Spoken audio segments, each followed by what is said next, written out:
If you're leading large-scale change and you're not encountering a bunch of resistance, you should be terrified, right? Because one of two things is happening. Either nobody's actually changing, or two, there's a whole bunch of resistance going on and you don't know anything about it, right? And so for me, I expected resistance. What I didn't have was the filter to say, is this a real problem? Or is this just resistance that I can help people navigate and get over?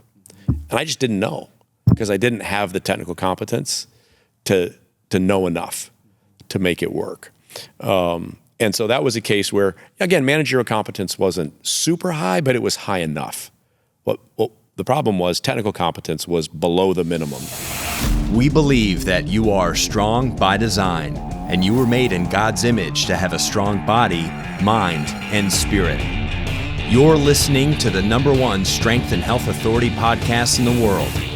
So let's get ready to unlock your potential and transform your life in today's episode. Hey, what's up? Welcome to another episode of Strong by Design. My name is Jared. I'm one of the hosts here. It's always good to have you listening. We cover everything from faith, family, fitness, and today we're actually getting into some leadership skills and leadership developing. And something that's really important for all of us to understand is that we are all a leader at some capacity. So don't shut it off just because I said the word leadership. Understand that leadership is influence. And if you are living and breathing, you have influence over somebody. And so it's a skill that we want to help you develop. And so that's why we have this episode today. We do have new episodes every Wednesday that are releasing, and so make sure to check us out every single week. Make sure to go back. Maybe you missed an episode, and there's something back in our backlog that you want to check out. But today I have a really cool guest with me. This is a guy who we go to the same church together down here in Clearwater, Florida, and I was privileged to be invited to the staff meeting at the Clearwater campus at Grace Family. And John was invited as well, and John came and spoke, and it was an incredible topic that he was speaking on. And I said, John, I got to have you on the podcast. More people need to hear what you have to say.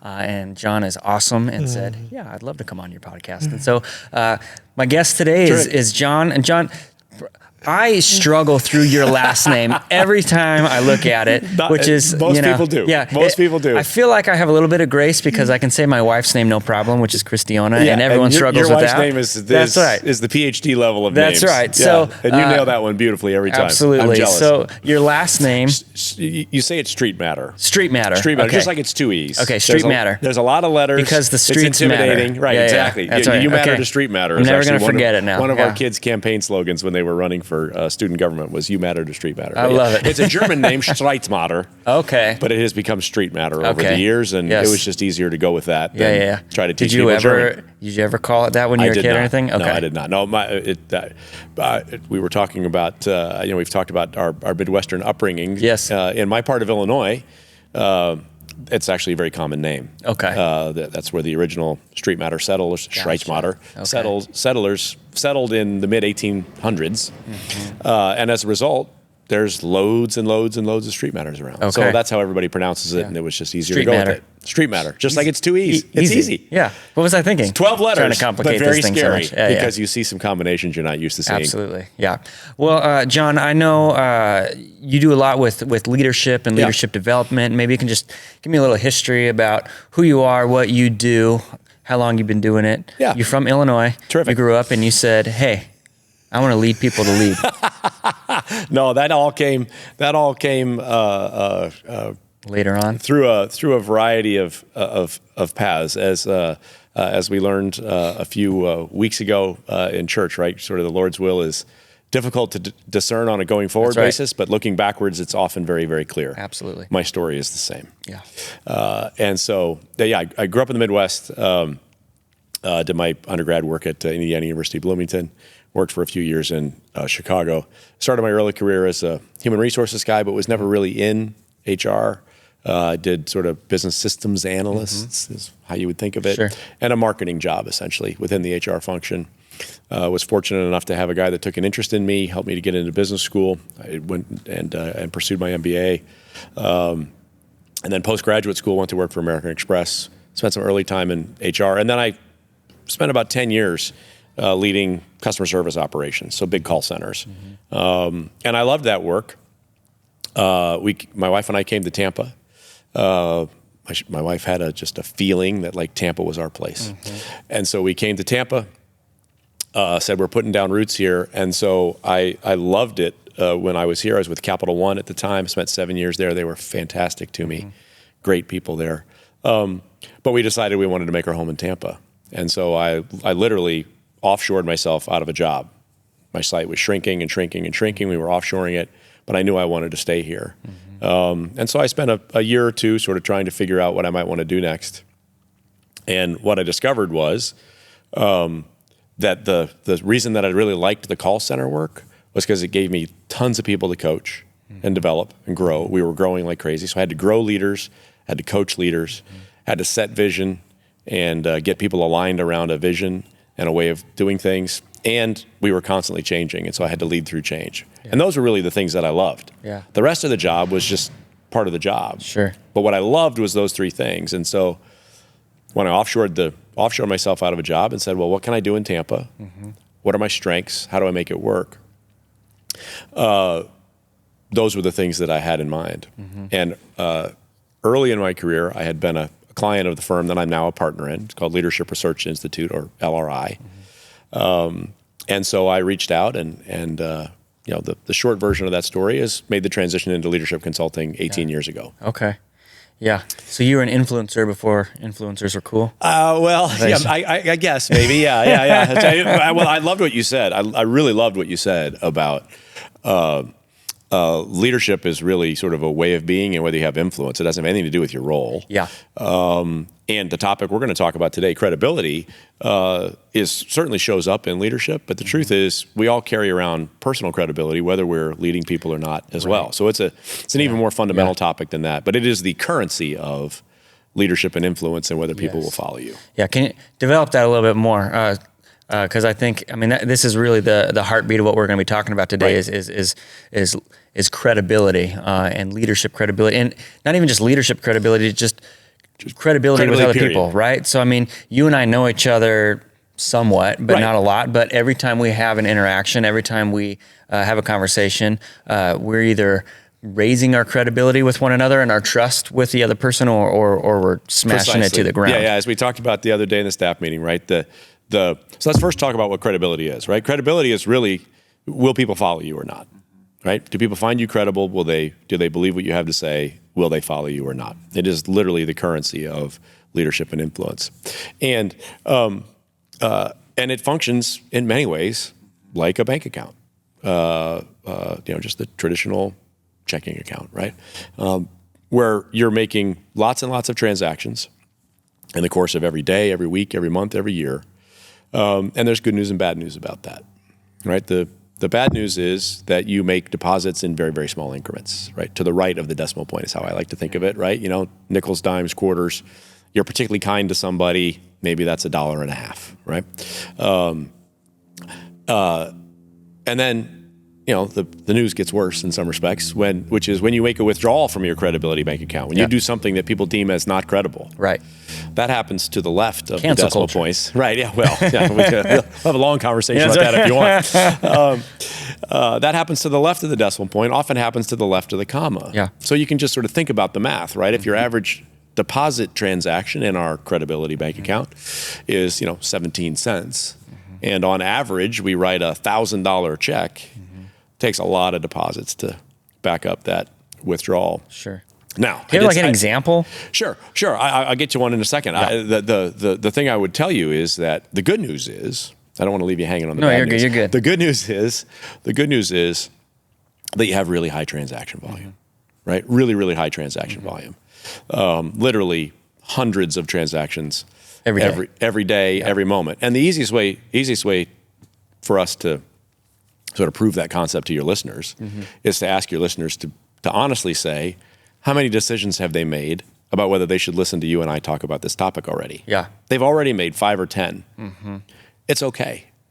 We know that. Yeah. We know you made that decision. They're trying to establish if we're credible and what we're going to be talking about. Are we going to listen to the rest of this podcast or not? That's how the world works. They've already made. We've been talking for That's 5 minutes. That's the easiest way, right, on a podcast, because you can just shut it off. Right, exactly. Yeah. They've already made 10 decisions about whether you and I are credible, right? So there are loads of examples of this. Many of them in the political arena, but a lot of them in the public arena as well. People that built sort of long track records for credibility. The one that I think of from the sport world that sort of has the most interesting appeal in some respects is, Lance Armstrong, for instance, 7-time Tour de France winner. Canceled. Right. Well, but also to a degree. So made some bad choices. Yeah. Right. Like didn't play by the rules, and wrote a, figuratively speaking, $500 million check against his credibility. And maybe when he won his, third consecutive Tour de France, that was a $3 credibility, deposit.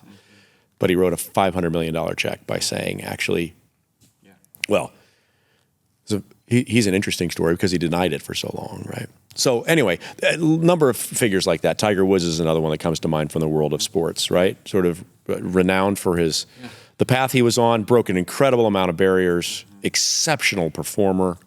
Then we got a glimpse into his personal life on a couple of different occasions.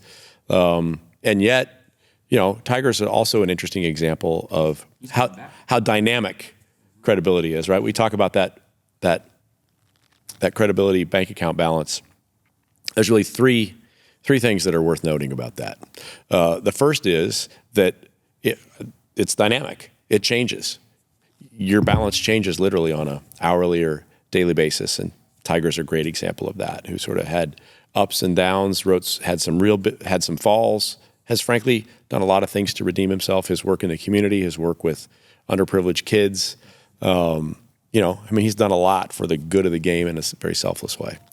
So that's the first dynamic. The second is that this is what we call audience conferred. That's our consulting way of saying that the only person without a vote about whether you're credible or not is you, right? Everybody else gets to decide.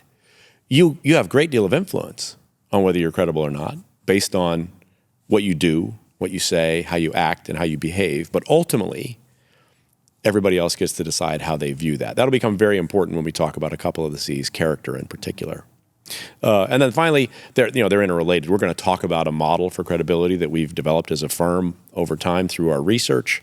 It has 5 components to it. They can sound very clean and separate from each other. The truth is, this is a much more interrelated thing than that.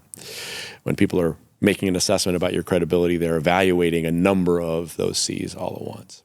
But those are some examples that I can think of. The other examples that in the political arena that I think show the dynamic nature of it are to think about, for instance, George Bush 41 and Bill Clinton have done a number of things since getting out of office together that, again, regardless of which aisle you stood on, regardless of how you thought about their presidencies, if you looked at what they've done together to benefit the world, frankly, for not a lot of glory for themselves, there's been a lot of deposits there where, again, regardless of which side of the aisle, so to speak, you sit on, you'd have to say they put some sizable deposits in their credibility bank account, even if they wrote huge checks when they were president. Right. Either one of them. Yeah. So those are some examples. Yeah. Human nature too. I mean, we always focus on the negative, right? Sure. I mean, I think about that even just I always give the example of, if Christiana gets a new haircut, she has 99 people at church tell her, Right. Man, your hair looks amazing. Right. And one person as you're walking out the door goes, yeah, nice haircut. Yeah, what'd you do? Right. What's she going to dwell on? She's not going to dwell on the 99. Right. You're going to dwell on that one. And I don't know, it's human nature for us to do that. Yeah. And that's true with credibility, I think, too. It's hard.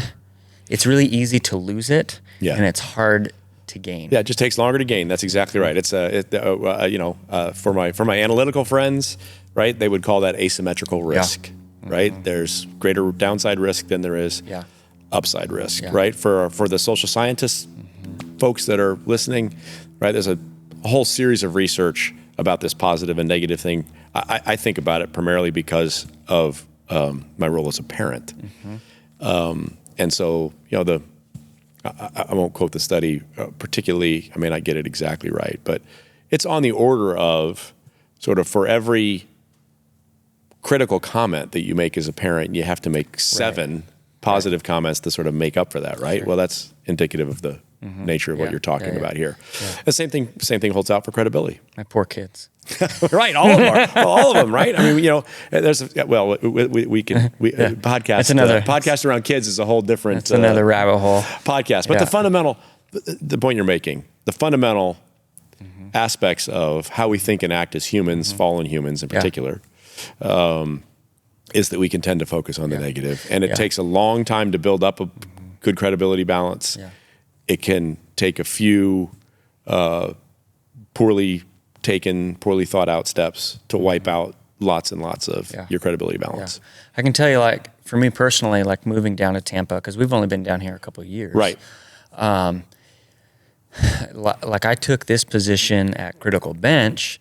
I didn't realize this. I mean, I'm kind of, even just as we sit here, I'm putting some dots together that I would tell people. They're like, well, how come you're not still in ministry? Because this is the first job that I've had that I haven't been a pastor. It wasn't sort of full-time ministry. And people say, why did you do that? Why are you not pastoring anymore? And I said, because I don't want to start over.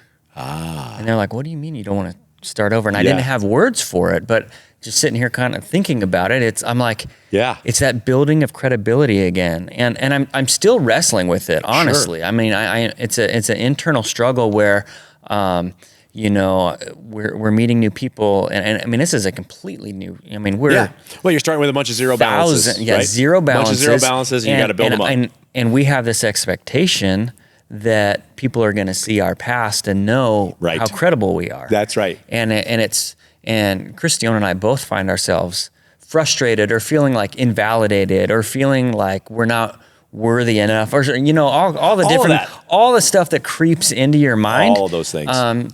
Because you think you're more credible to people than they're actually viewing you. Yeah.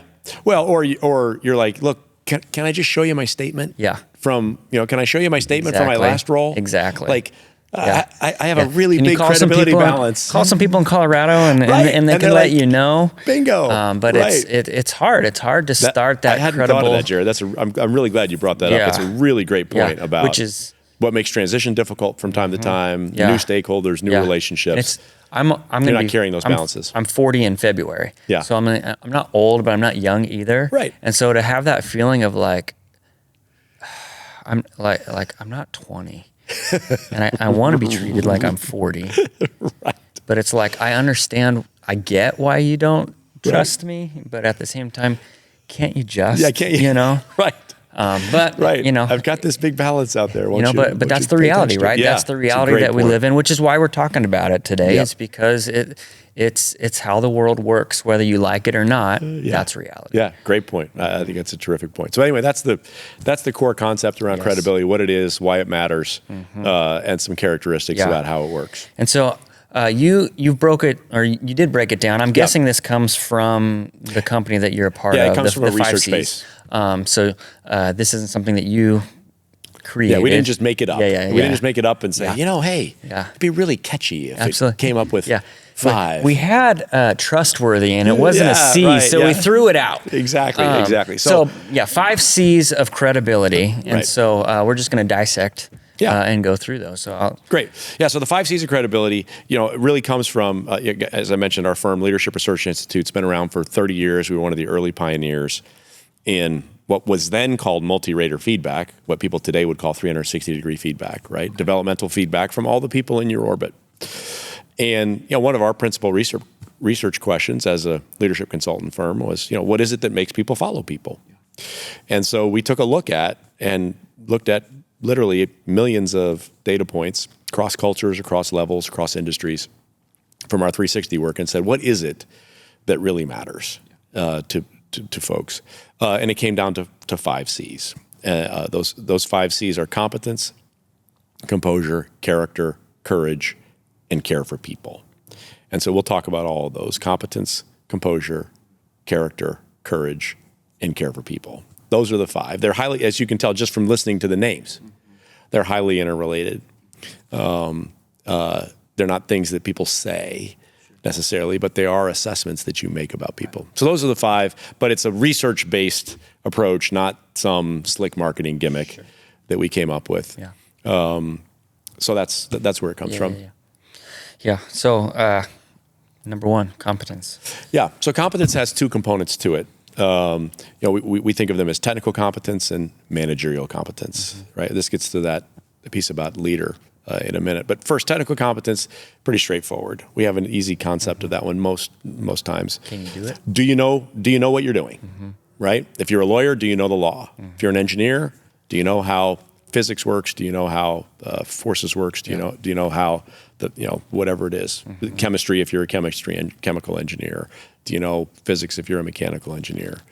Fluid dynamics if you're a thermal engineer or something like that. I know none of those. Yeah, I don't know any of them either, but I know that you have to know them to get those certifications. I saw that was funny that those are the examples you pulled. Well, those are the ones that I think of because they're the ones that people think of as being the most technical kinds of things. That makes right? sense. Right? A few of my clients are actually rocket scientists, right? Okay. And so, like, if you're going to be a rocket scientist, you actually have to know how rocket science works. How to not blow yourself up. Aerospace engineering and things like that, they matter. So that, and again, those are fairly easy to get your arms around for most people. And then managerial competence is really just, do you know how to manage situations? And notice the difference between managerial competence and leadership, right? Leadership in many ways is a set of behaviors, can also be thought of as almost an emotion that's evoked from a person. Managerial competence is really, do you know how to manage and lead people? What that often looks like is, can you set expectations? Do you know how to help people know where they stand? Do you know how to help people build their skill? A little bit of teacher in managerial competence. And do you know how to deal with consequence? And consequence has a negative connotation, and certainly that's true, right? If people aren't performing, do you know what to do? But the truth is, a big part of managerial competence is, do you know what to do when people are awesome? Right? When people are fantastic, when you set expectations and you coach people and you develop them and they just blow you away with what they accomplish, do you know what to do? How do you handle that? Do you know how to expand their scope? Do you know how to increase expectation? Do you know how to build partnership with them? So those are the skills. For your listeners that are interested in learning more, particularly around managerial competence, Google has done what I think is the best work at what is it that makes a good manager.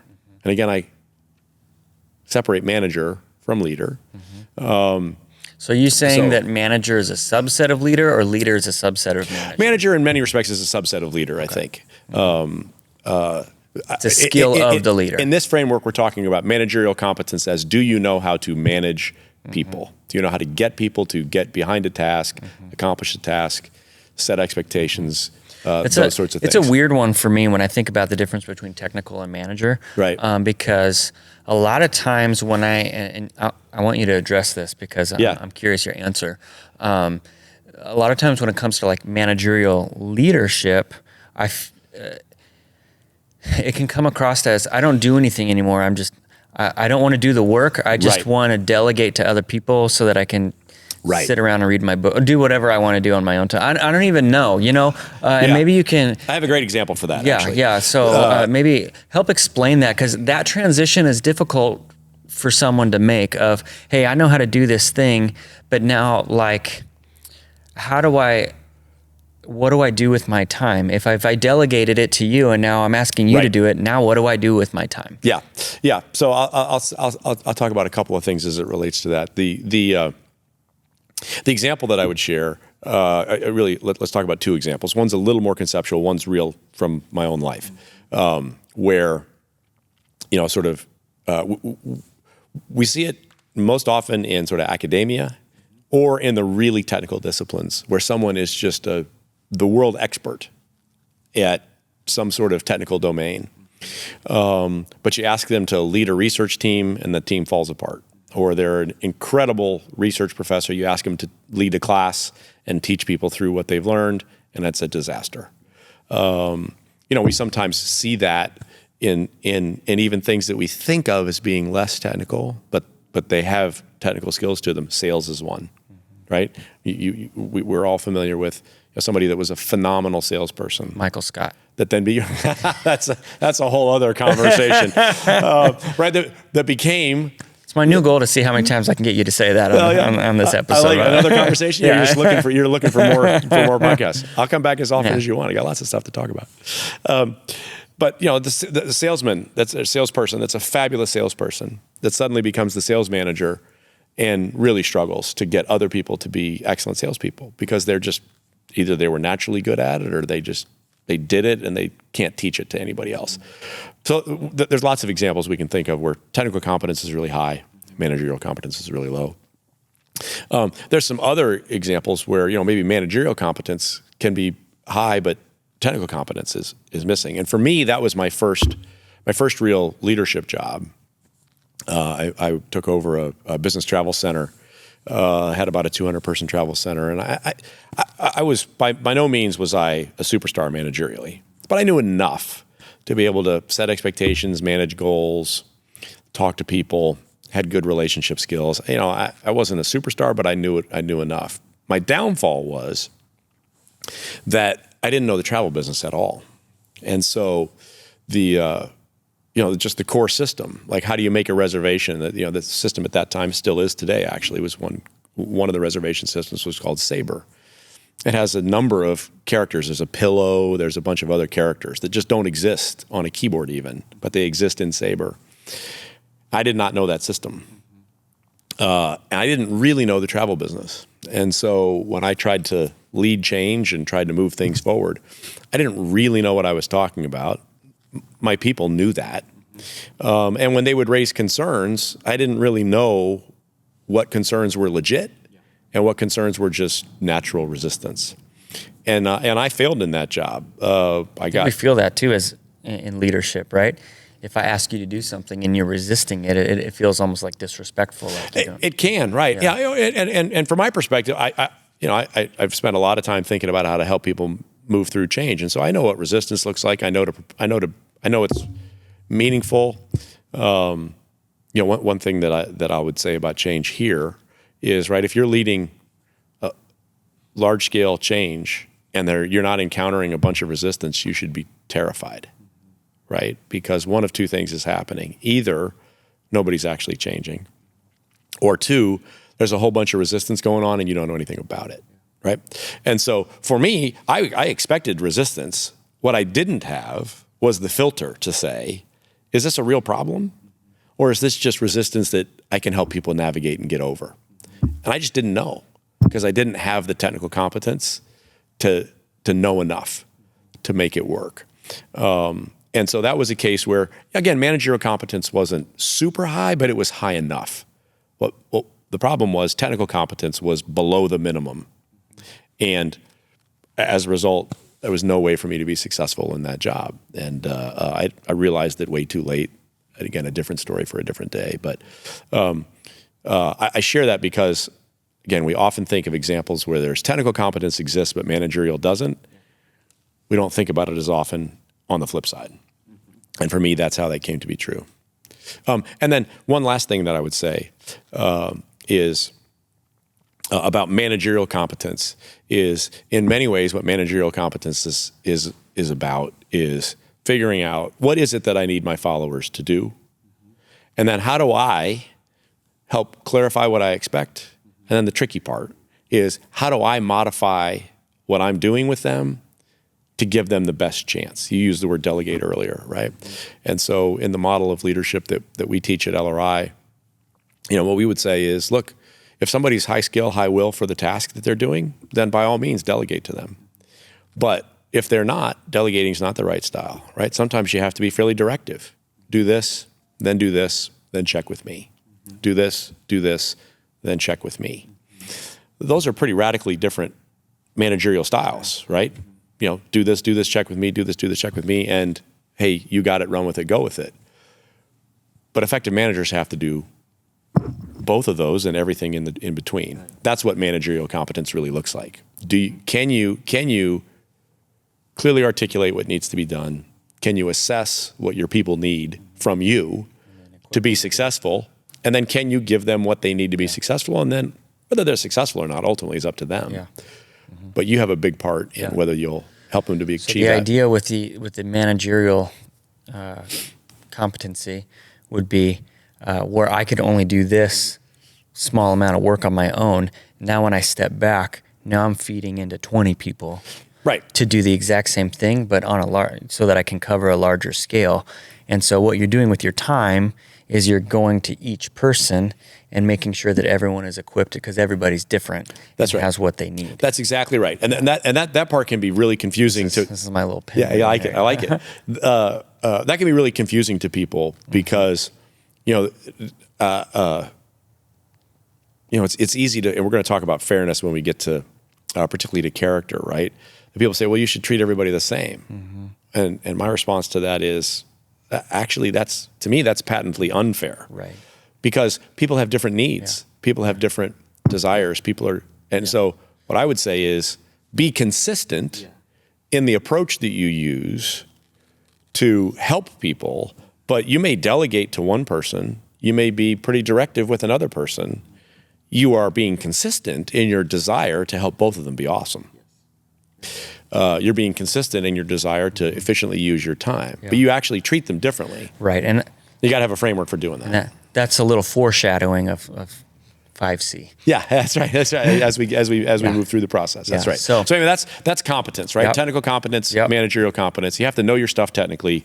You need to know enough to be able to manage and lead people. Know enough about how to set expectations and provide feedback. Yep. And that's really what competence comes down to.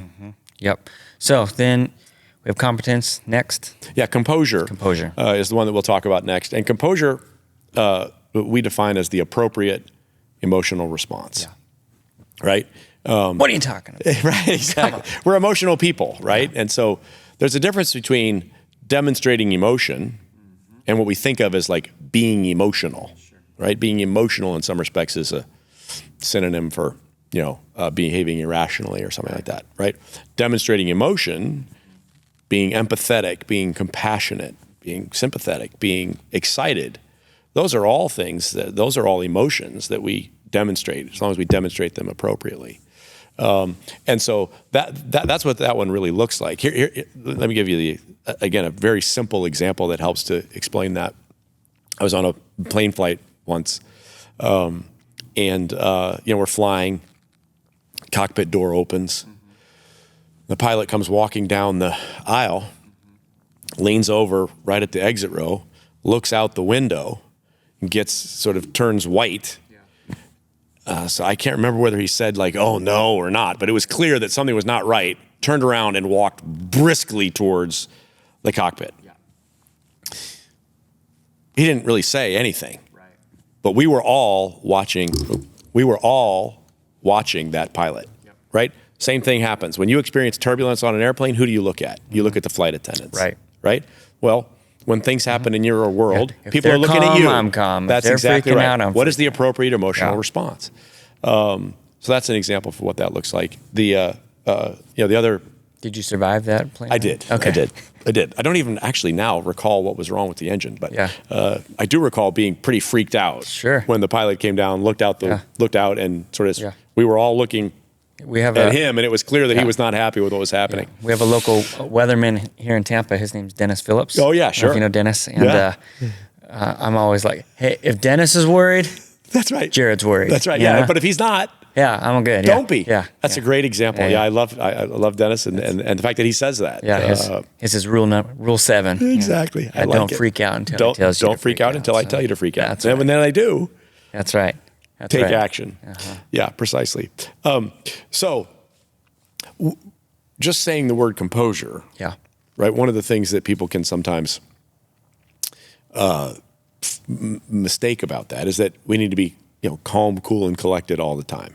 What I would suggest to you is it's appropriate to be calm, cool, and collected when that's what is the appropriate emotion for the situation. If those around you are losing their heads, and you need them to be calm and rational, obey orders, think through things, well, then you want to be calm, cool, and collected. But there are times when that's not the appropriate emotional response. The best example I can think of is when I spent some time at SunTrust Bank. Southern Bank, very well led, regional CEO, was a guy straight out of central casting for what you think a banker should look like, right? And a great business suit, bald, and glasses. right. Great. He had hair, but everything else was exactly as you described. And he was a great guy. Still is a great guy. But he was as sort of straight down the middle as you can think of. But I also saw him, be on stage, sort of making a fool out of himself in a Hawaiian skirt during a skit when we were having a program to recognize our top sales performers, because that was the appropriate emotional response. I'm grateful for what you've produced. I'm excited about what's ahead. We've all seen that happen, and so that's really what it looks like. The so what for your listeners here is that the way to demonstrate composure is you have to be able to sort of respond to situations rather than reacting to situations, right? Often where we lose composure is where we just, our amygdala, literally the neuroscience is, your amygdala gets hijacked and you react instead of responding. And so there's really a couple of ways to think about how do you keep that under control, right? The first is take care of yourself. Take care of yourself physically, emotionally, mentally, spiritually, right? Things like quiet time, things like being part of a church community, things like being part of groups. Those things are part of what help you to maintain perspective. But no, they did not. Oh, okay. That's not a paid promotional announcement. It really is true, right? It's an interesting intersection of the science of leadership and my own personal spiritual beliefs, right? But having that foundation and perspective and being well in whatever respect you can think about are a really, really big part of that. And then the second piece of that is in many respects knowing how to just manage stress, right? Like, how do I manage stress? How do I manage it when I'm in an elevated stress situation so that I can respond instead of reacting? But the best advice I can give folks for dealing on the composure front is to be well, holistically well, take care of themselves, be rooted in things so that they can maintain perspective even when things look different, so that they can make a choice about what do I think is the appropriate emotional response here. I worked at a company called PrEP. It was Prevention and Relationship Enhancement Program. And talking about how the amygdala will take over even in a relational deal. And so the entire time you're talking, I keep hearing the video in my head say, they called them Amy and Flo. Oh, how do you get Flo to take over when Amy's trying to drive? I love it. So, but that's it's exactly reality. how it plays out. Yeah, that's exactly how it plays out. Even things as simple as finding your own triggers for, I can feel myself starting to react. How do I buy myself some time? Somebody asks you a particularly pointed question. Maybe it's a loaded question. Maybe it's a completely unfair question, right? A leading question that just contains loads of falsehoods in it, right? Taking that extra 2 seconds to respond can be what makes the difference in a composed response versus what looks like it's not composed, right? And again, we see lots of examples of this in the public light. Sadly, oftentimes what we see on social media is people at their worst because they didn't demonstrate the appropriate emotional response, right? We talked about pilots earlier. We've seen lots of people on airplanes doing just absolutely, completely, totally irrational things, right? Because they lost their composure. Right. They were stressed out, they were tired, they were worried, whatever they were. Something happened. So that's what composure looks like. The interesting thing about composure, Jared, is that, particularly those of us that are sort of rational types would like to think that competence is the thing that we think about first, right? The truth is composure is what we think about first. It's what we feel about other people, right? And so that's why it's so important for leaders to know how to demonstrate empathy when that's what's required, to know how to demonstrate excitement and demonstrate joy and be willing to communicate joy. Be willing to communicate sadness. I think Paul says something about that, doesn't he? Exactly. Yeah. Good point. Yeah. Which just to reference it, right? I don't know where he says it. I'm just pulling it out of out of my brain Yeah, here. yeah. But basically, he says, mourn with those who are mourning, and have joy with those who are, who are joyful. Knowing how to emote with those, and how they're feeling. Yeah, and even in darkness, joy in the morning, right? That's right. So being competent in that full range of things is people. That's what people assess about you first. Yeah. And if what they see is that you sort of are demonstrating the appropriate emotional response, that not only do they sort of think that you're behaving in the ways they'd like to, but they feel you behaving in the ways that you'd like to, then they're willing to stick around to see if you have the other 4 C's. Yeah. Romans 12:15. There you go. There it was. That was. You pulled that quickly. That's right. Thank you, Google. Yeah, that's right. You pulled that really fast. So that's what composure is, right? Yeah. Demonstrating the appropriate emotional response. Yeah. Be excited when it's time to be excited. Be calm when it's time to be calm. I think when it comes to credibility as well is that we're going to respond to other people's composure differently as well. So No question. We did that exercise, where you shared a similar story, but everybody in the room is, we had a long conversation about was their reaction appropriate or not, and different people have different and so you're not going to appeal to everybody. Sure. Ever. That's right.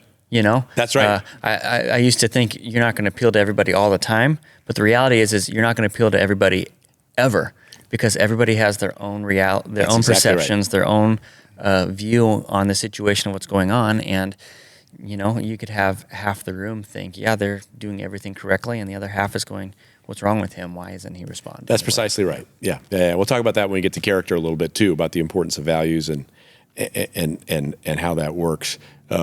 Because the nature of credibility is its audience conferred. So, right? So there's a wide range of how people are going to respond to you. Within that idea and understanding, how do we determine if someone has that credibility or is a good leader? How do we determine if their response was emotionally correct or not? Yeah. Like, what's the discerning factor? Oh, that's a lovely question. I don't know that I have a terrific answer for it, other than to say we feel it, right? We know how people feel. Maya Angelou once said, right, people won't remember what you know, they'll remember how you've made them feel. She's right. That's absolutely a demonstration of composure, right? Do I feel like you responded the right way? We've all had a situation where we shared something, whether it was in group or whether it was just in a conversation with a friend, right? Where, somebody said, hey, how you doing? How you doing today? And instead of everything's great, you say, well, I'm having a tough day. And they just kept right on moving as if they hadn't heard it. Oh, right? That's sad for you. Well, I mean, we've all had it happen, right? Sure. We've all had it happen. We felt that in some way. Yeah. That was a credibility withdrawal. Now, it may have only been $5 worth of a credibility withdrawal compared to the $1 million ones we've been talking about. But it was still there, right? But it was in the way that it felt. Yeah. 2022, I think you mentioned, that was right at the beginning of our conversation. You were talking about hindsight, right? And how it's always easier in hindsight. Obviously Hitler had a lot of influence, and a lot of people were following him. And in hindsight, you say, well, I guess maybe his leadership was actually really good. He just, his morals and his value and his, all of these other things that we're talking about. Sure. You could say this, you see that, frankly, all over the political landscape, not just in the U.S., but around the world, right? Where sort of followership doesn't necessarily mean that you're on the right track, doing the right things, doing good, right? We'll talk about that when we talk about character. But I think you asked a great question. How do you know that you made a deposit on the composure front? And the truth is, that determines based on how somebody felt in your presence and how they felt about your response. It's often the one area where I personally have seen this play out is particularly around sort of really bad news, right? When somebody's got a health situation, somebody's telling me about a situation that they're in. I'm a problem solver. And so my natural inclination is to try to solve the problem. what I've discovered over time is that's often not very helpful at all. That's a withdrawal, right? That's the case with my wife. There you go. Well, right. There's a whole bunch of male-female things we could get into there, but that's a conversation for another time. That's right. That's a conversation for another time. See, look at that. But how that plays out for me, right, is what I've learned is saying something like, I don't even know what to say. I'm really sorry to hear that. And I really feel for what you're going through. Feels wildly inadequate to me. It feels terrible, even as I'm saying it to you, and it's not even a real conversation we're having, right? But to the other person is the appropriate emotional response. You were honest enough to say you don't even know what to say, and you're demonstrating to me that you care about me by doing it anyway. I think validating how somebody feels is huge. I know in pastoral ministry, I don't feel as bad about it anymore because I think I've done it so much, especially with someone who, someone just passed away, or they found out they're very sick, or, all kinds of different situations. I mean, that's care ministry. That's what it is. You're always running into the train. Precisely. And so for me, I had a really wise pastor who mentored me, and he talked about the ministry of presence. Nice. Where it's not the ministry of having the right thing to say, or even pulling out the Bible and giving a scripture. Just be there. Just being there. Love it. And I carried that with me. I continue to carry that with me. Just the value of just being present in that moment and validating how that person is feeling, and to say it's okay. Like if someone's like, I don't get it, why would God do this? And to say, I don't understand either. It doesn't feel fair. Right. And I'm sorry. Just be there. It sucks. What you're going through sucks. And so I think that there's a lot of value there that people don't, like you said, I think that the normal response to that is, well, I'm not helping anything. Right. But you are. Yeah, well, and it's not up to you, right? It's the other person gets to decide. Exactly. Well, and I think you made I don't want to go too far down the path, but you made a terrific point about the importance of presence, right? Just being fully present and fully focused on someone is an incredible demonstration of the appropriate emotional response, right? Composure, to just be fully there for someone. Where I see that come to mind is often people tell me, I'm really bad at remembering names, and what I often say to them is, well, that might be true, but I think it's more likely that you're just really bad at getting names, because you're not being fully present when you meet somebody, and so it never even went in your head. And that's one of the things that I've worked really hard on. I'm known for knowing people's names, right? I did not know that. I am, okay. And it's not because I'm great at remembering names. It's that I have learned over time, through screwing it up lots, that when I meet somebody, I need to be fully present.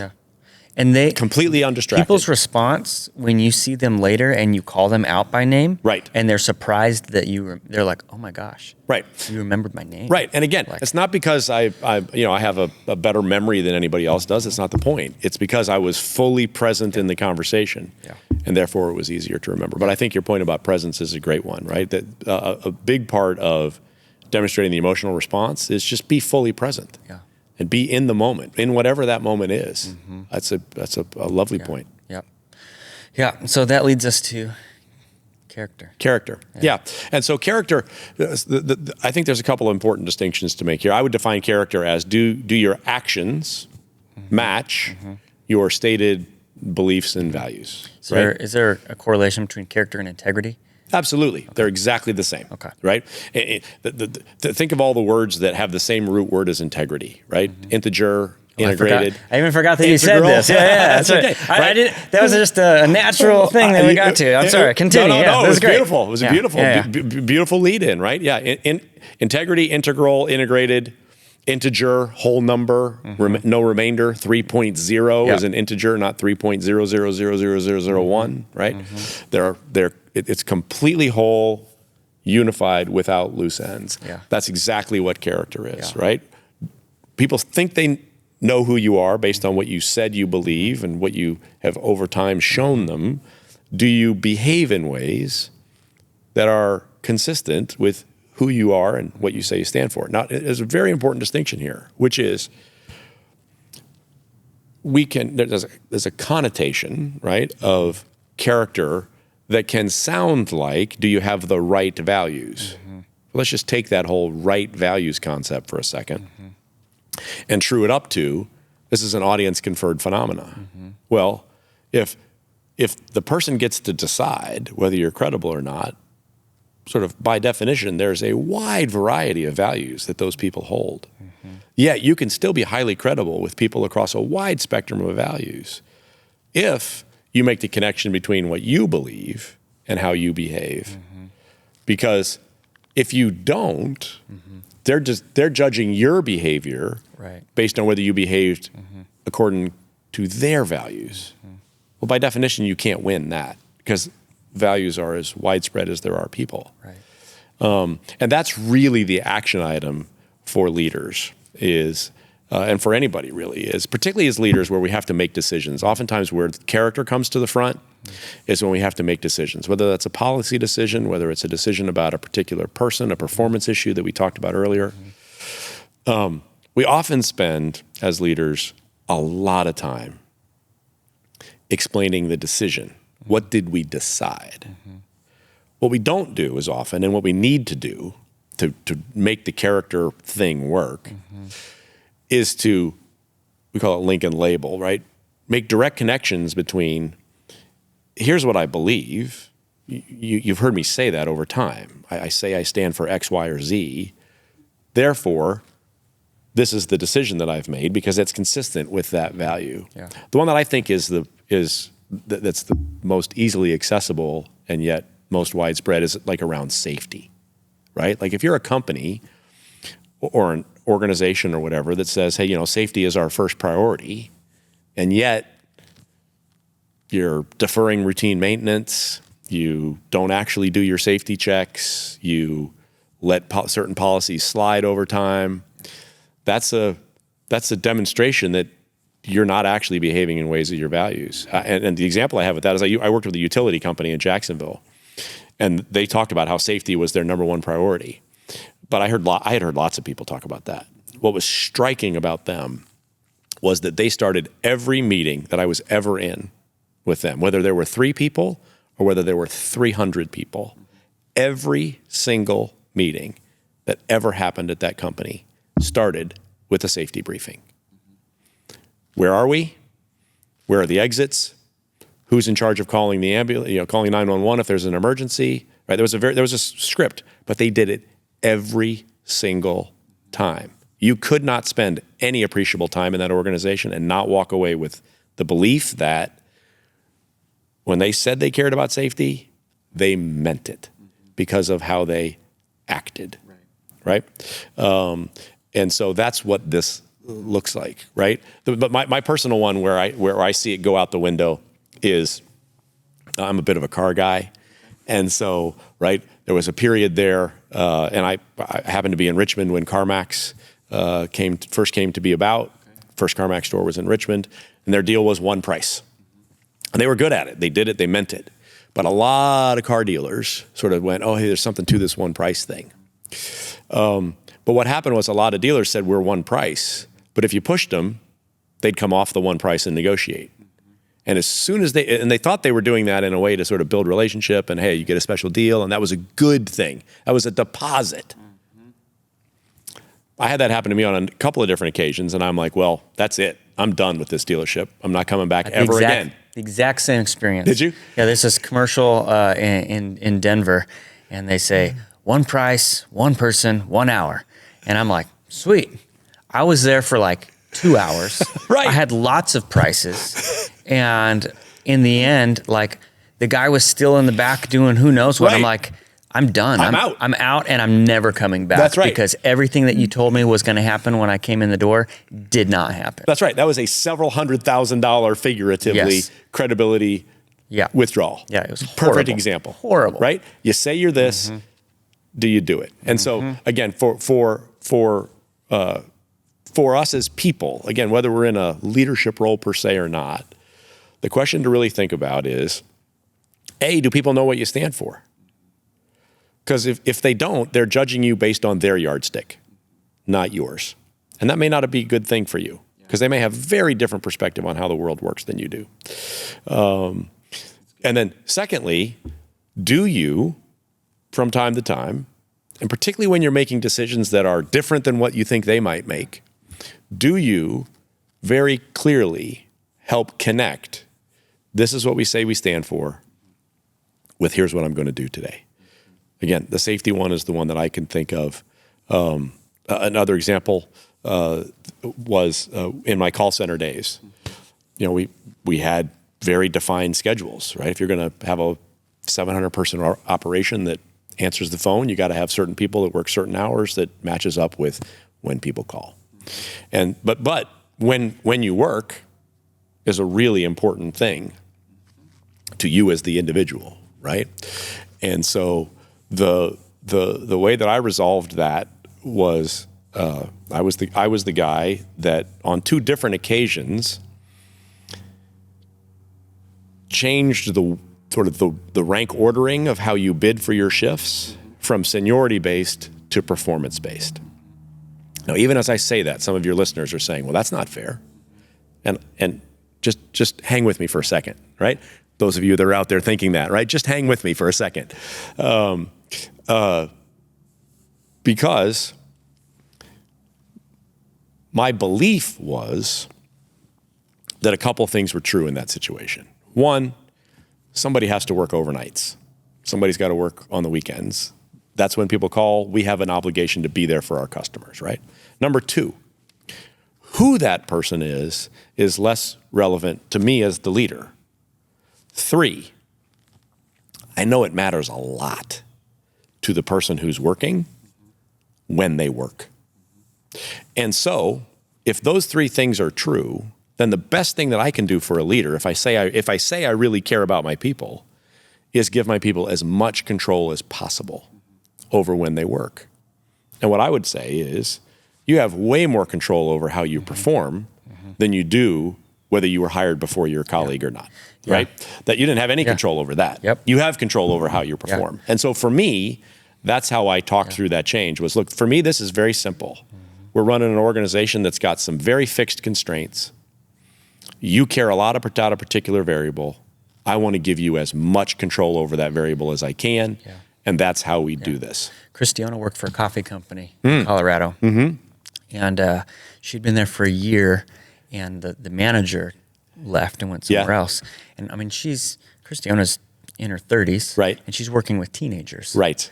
And, but the owner instilled the manager based on seniority and not based on skills. Yeah, right. And I remember both of us just like, you've got to be kidding being dumbfounded by it. Yeah, right. and she's like my general manager is like 17 years old. Right. And then I'm 32 or whatever. Yeah, and it's like, but that's how she operated, and it didn't matter if they were good, bad. If they had been there longer, well, and that's the key, had the right? That's the key, right? In the organization I was in, right, we were a very young organization. We had the opposite we had that same situation play out, but not from a seniority perspective. But like, hey, look, if the person who's the best at the job is 17, then give them the job, right? Which would have been fine if that was the case. That's performance based, not seniority based, exactly. Right? Anyway, my point in that whole story is that we could have different perspectives on whether you should be assigning shifts by seniority or by performance, et cetera, right? What I hope people would take away is that I had a clear set of things that I believed. We have to answer the phone at a certain period of time. I want to give as much control as I can. I think you can control this variable more than that other variable, and therefore, how you determine your shift should be driven by performance, not seniority, right? That was at least consistent. There may still be people on your podcast that are, after having listened to us talk through this, say, I still think you should do it by seniority. And that's okay. They're wrong. They may, okay. No, I'm just teasing. They may think that, right? What I would hope they would say about me is, I don't necessarily agree with him, but he behaved consistently to what he said he stood for. Right. He has high character. He might be wrong, but he's not dishonest, lacks integrity, two-faced, whatever, right? Like he did what he said he was going to do, even if I don't agree with what he believes. Yeah, he did what he said he was going to do, and also he lives up to the standard that he requires of other people. Right. Yeah. Yeah. It really if you're asking people to be performance-based, that's right, and you're lazy doing your job, then that's going to be hard on people as well. Like, well, if it's performance-based, then give me your job. That's right. Because you're not doing anything anyway. That's right. That's right. Another simple example of where I've seen this play out in the corporate world in particular, right, is, back in the days when everybody was in the office and open offices were the thing, right? And we said, hey, look, we're going to get rid of offices, we're going to get rid of cubes, all that sort of thing. And then you have the conversation with the senior executives, and they'd be like, well, I mean, like not for us. We're like, well, do you believe it or do you not believe it? If you believe that collaboration works better, then you have to do the same thing. Reserved parking's another one, right? Like, we should get rid of all the reserved parking spots. It promotes hierarchy. We ought to go. Okay, great. Well, we're going to get rid of all the parking spots. We're like, well, where's my spot? But you don't have one. Remember, we said we're going to reserve parking for everybody. We're all team members here. We're all the same. And so wherever you start to see sort of 2 sets of rules or 3 sets of rules where there isn't a clear understanding of why that works, that's when people are making decisions that say that lacks character. I've been to a couple of churches where they have a parking spot and it says reserved for the pastor's wife. And I'm like, wow. Okay. Wow. Yeah. I've never been. Yeah. That's not a church I would frequent. It was interesting. Right? Unless I knew the reason why. Sure. Yeah. I mean, hey. Right? But you get the point. Maybe she's pregnant. Make sure people know what you stand for. Yeah. And more importantly, when you're communicating decisions, particularly the more controversial decision, the more important it is to draw a direct linkage between, remember, this is what we said we stood for. Remember, this is what we said, how we're going to do things. This is us doing what we said we were going to do. Think about those safety briefings at that utility company, right? Great. If safety is our first priority, then every meeting needs to start with a safety briefing, period. Yeah. If it doesn't, you're sending a signal that says it isn't. Awesome. So that's what character is about. Notice that that's way more dynamic than we think. Sure. Right? We tend to think people have character or they don't have character. That's completely false. It's based on how we interact. And you can think people. It's one of the things that's the most frustrating to me about the American political environment at present is there's just in my opinion, there's been a complete collapse of those, right? Like if you believe something different to me, then you don't have character. That's not at all fair, like at all. We wouldn't want them to think that about us, right? You may think something completely different than me, but if you behave in ways that are consistent with what you say you believe, I have to at least give you credit for that. Now, I ought to be talking to you about why do you believe what you believe, and I can seek to influence why you think what you think. But what I can't do is sort of throw the baby out with the bathwater, right? Yep. Because we wouldn't want people to do that to us either, right? Just because I believe something different than you. That's because I'm right and you're wrong. Right. Well, there's a whole bunch of that, right? And so that I think I would really challenge your listeners and your viewers to think about. Are you making assessments about what you think is right or wrong, or are you paying attention to, does that person do what they say they stand for? And if they do, then you can talk to them about what they believe, but let's not say they have low character, because that's not the assessment you'd want them to make of you either. So character does not equal morality. That's correct. It's a different gig. Yeah. All right, 2 more. Yeah. So we get to courage, right? Courage, we would define courage as the willingness to voice an unpopular opinion or to be decisive, right? And there's sort of 2 parts to that, right? That being decisive in many ways is a combination of all of these things together. I find that one of the very best ways to be courageous is to have a really big credibility bank account balance, right? To have people know that your character is unassailable.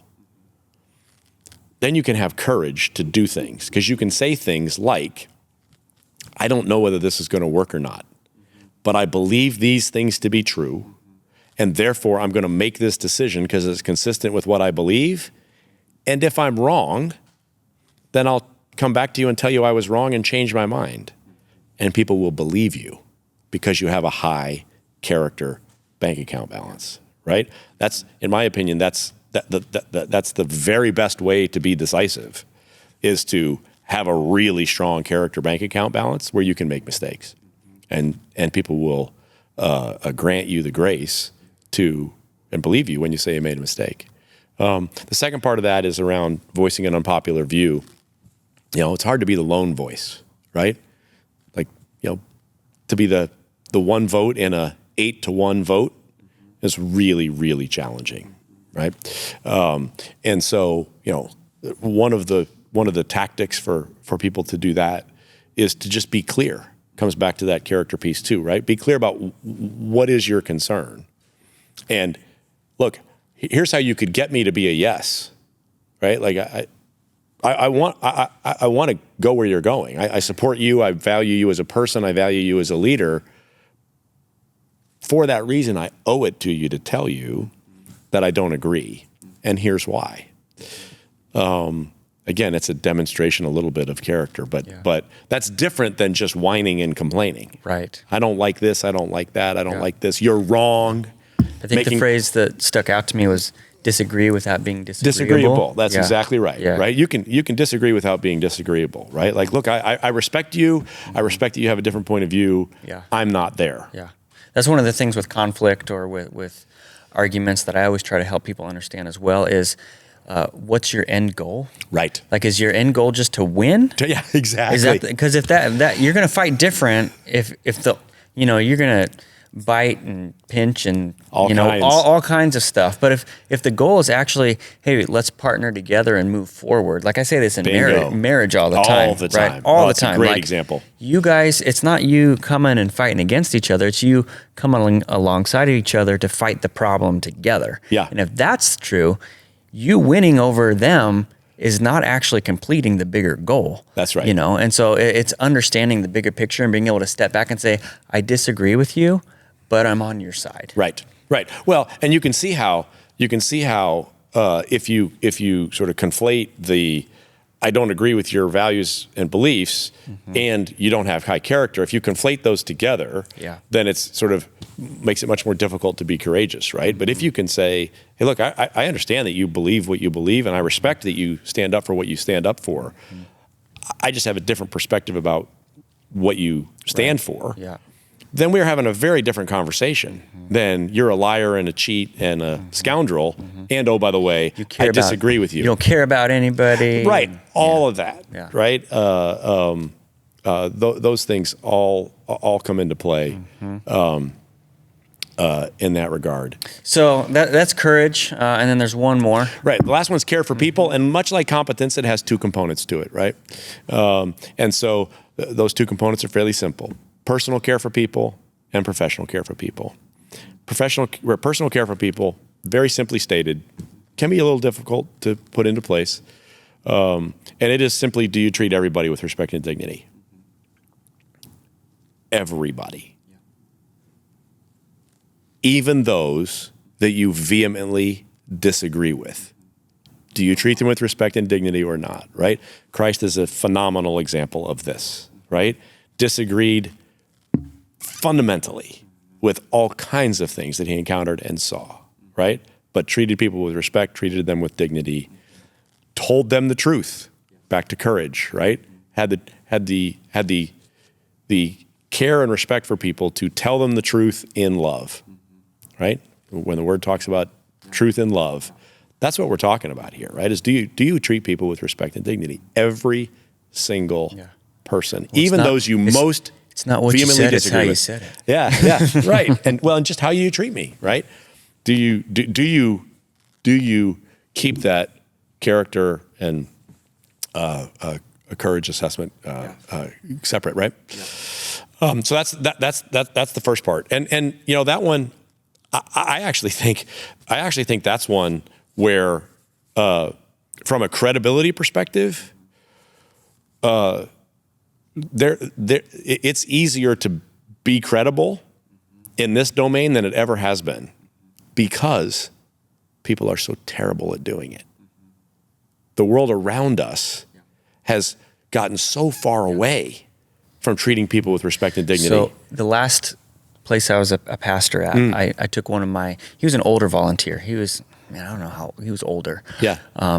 Great guy. Took him out to breakfast just to spend time with him. Yeah.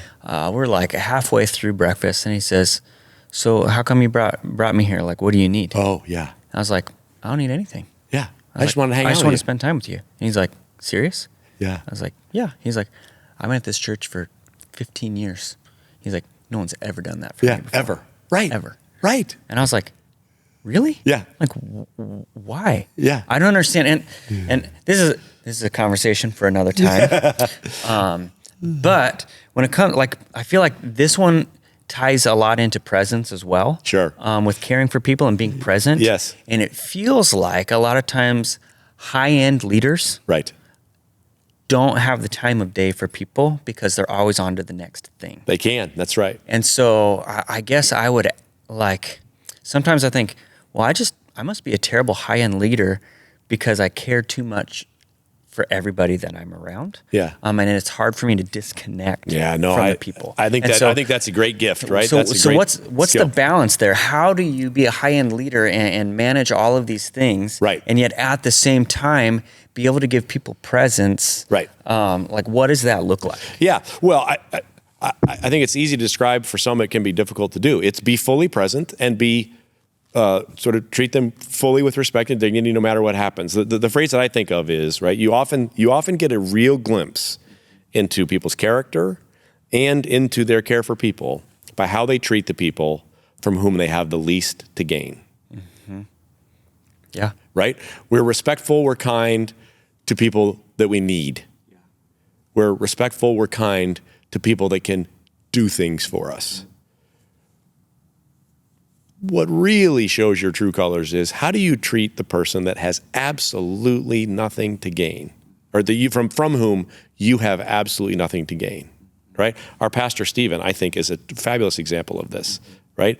His heart, it's all over his heart, is to be there and help other people and support people, regardless of what it means for growing the church or what it means for him personally, right? He said from the platform this past week, right? Like, look, I'm not trying to get you to come to our church. I want you to know the Lord. I want you to have a relationship. I want to tell you the good news of the gospel. Whether you come to our church or not, that's less important to me. That's a powerful demonstration, in my opinion, of the sort of true heart, care for people, and it's a character reflection too, right? I mean, if I say what matters most is your relationship with the Lord and how I behave is, well, that's only true if you come to my church. That's different than, hey, I don't care. I just want you to be in relationship with God. Where you do that, I don't care. I just care about telling you the truth and helping you get there. So the example you talked about, sort of high level leaders. One of my clients was a leader at a private equity firm. Right, this is a guy that's worth, I don't know, north of $300 million. And I go to meet him in his high rise in New York, and I stop. There's a security guard in the lobby, right? So I talk to the security guard. His name is James. I happen to, I'm like, oh, James, I'm talking to him, et cetera, et cetera. He says, who are you going to see? I'm going to see so-and-so. I won't say his name. And he said, oh, you tell him I said hello. Mm-hmm. And I'm like, that's interesting. Mm-hmm. Security guard is telling me to say hey to the $300 million guy. Mm-hmm. And I'm like, okay, that's interesting.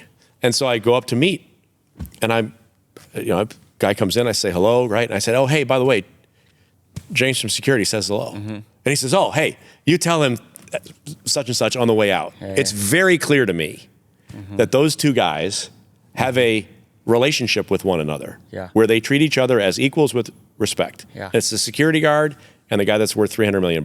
Yeah. It was a powerful demonstration to me of he treats people with respect and dignity. Yeah. Does James at security, does he have anything to gain by taking care of James in security? Probably not. Does it matter? No. Maybe That's who he is. Maybe security? Maybe a little, right? But he's still going to do. Sure. He's still going to do his job, right? Absolutely. Yep. But so that's what it looks like, right? And that, for me, that's the yardstick. Yeah. How do you treat people from whom you have the least to gain? Yeah. Do you treat them the same as the people that you desperately need to like you and need something from? Just be kind. Just be respectful.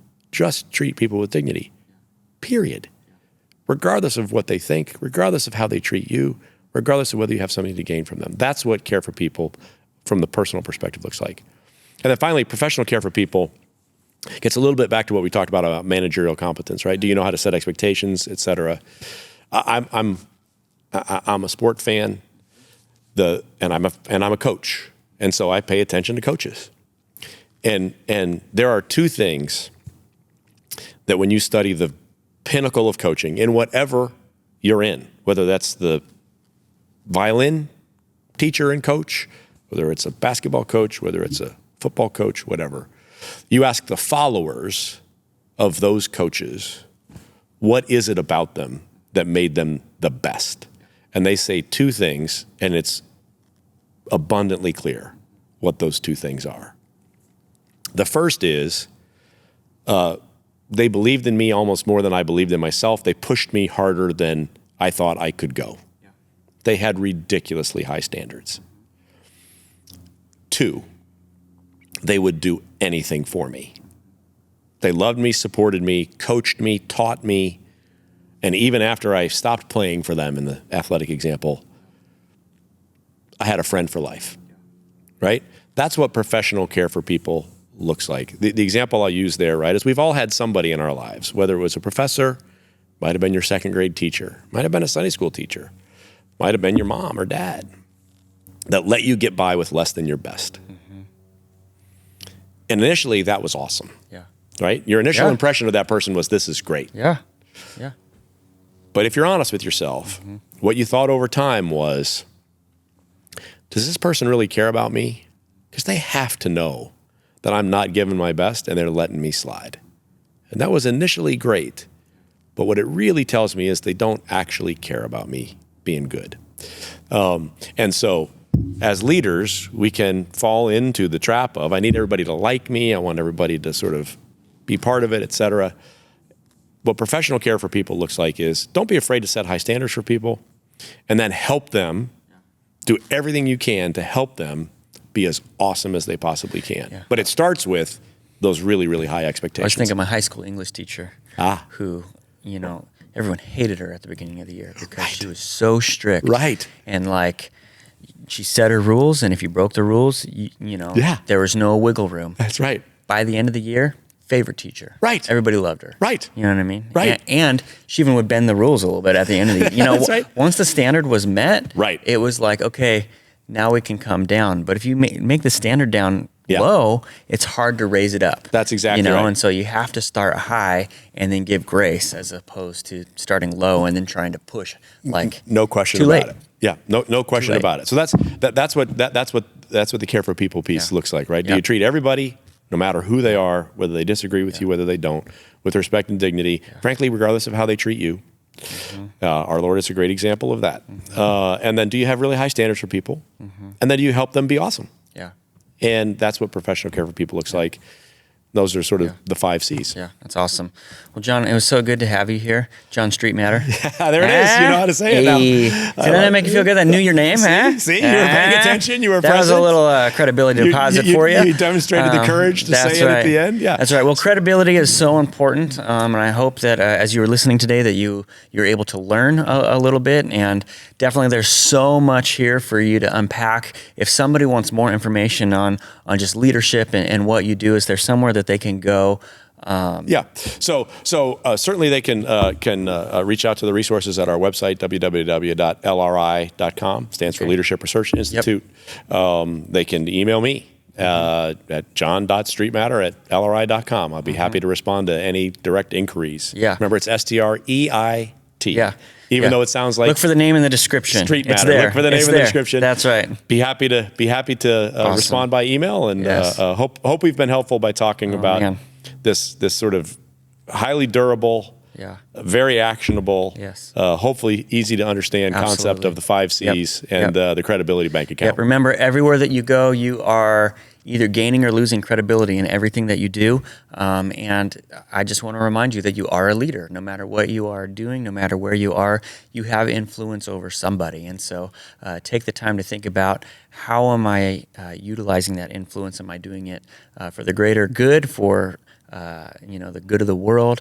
Are you doing it to build the kingdom of God? Are you not paying attention to it at all? Right. So all of those things. So thank you guys so much for listening. Again, we have a new episode releasing every single Wednesday. This is the Strong by Design podcast. We'll see you next time. Thank you so much for listening to the Strong by Design podcast. If you found value in today's episode, please subscribe so that more people can find out about our show. Plus, you don't want to miss any future episodes with the amazing guests and topics we have lined up for you.